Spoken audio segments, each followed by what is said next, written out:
T-Speaka 222 with Swing Traders Anonymous. It's 8:23 a.m. Eastern Standard Time. I want everybody to be aware of the Bitcoin options expiring on Friday.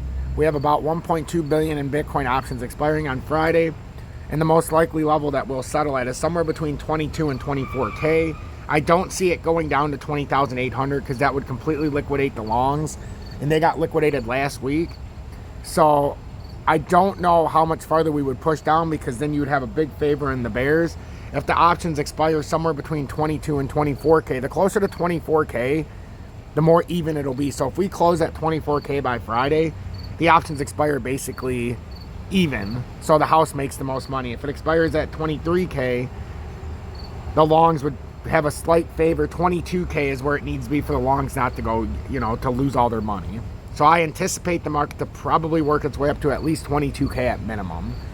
And that could be why we've had 6 straight failed attempts to break down. So I've had a lot of people that have commented. In the comment, please comment your 3 favorite cryptos. I'm going to keep it to something that we all know and we love until we get a little more voting so that I can take it in a direction. But for today, I'm going to talk about Ethereum. It's that simple. We're going to talk about Ethereum. We're going to get some kind of baseline, and we know what's going on with Bitcoin for the end of the week. So does that mean that we're going to make a run back up to 1729 for Ethereum? We have the drop point that I targeted out, and we actually came down almost identical. So we did fulfill that pattern.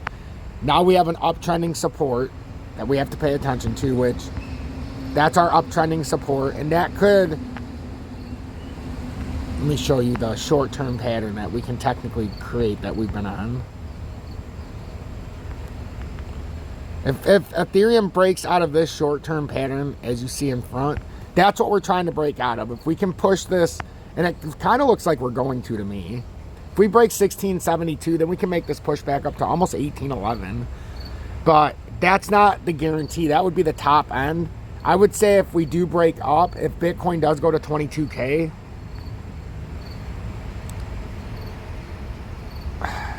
Ethereum could just come up here to the top of the pattern at 1672 and hang around here for a little bit. But my gut tells me if that happened, we'd probably come up to 1728.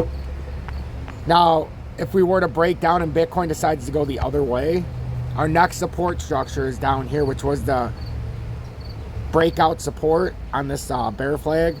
And now you'd retest it for a second time if you did come down here at 1413. Is it necessary? No. We haven't retested this broken uptrending support yet. So logic would say we probably have to come back up there and retest in that area, especially if Bitcoin's going to break down.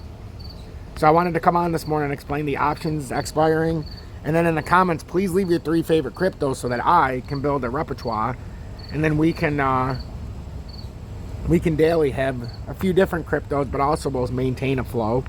So if you can see in the USDT for Ethereum, the BITGET chart, we've broken down out of this ascending triangle. We have not back tested yet, but we do have a W reversal that tells me we're either coming up to 3660 for, Ethereum Classic, because we already talked about Ethereum. Ethereum Classic, I know I said Ethereum, but Ethereum Classic, you can see we broke out of this big ascending triangle. We have a W reversal, but we haven't back tested the short-term support at 3720 or the breakdown of 3644 or $42 would be this retest up here approximately. So that's what I'm looking at this morning for Ethereum and Ethereum Classic, and make sure you're paying attention to the options expiring on Friday.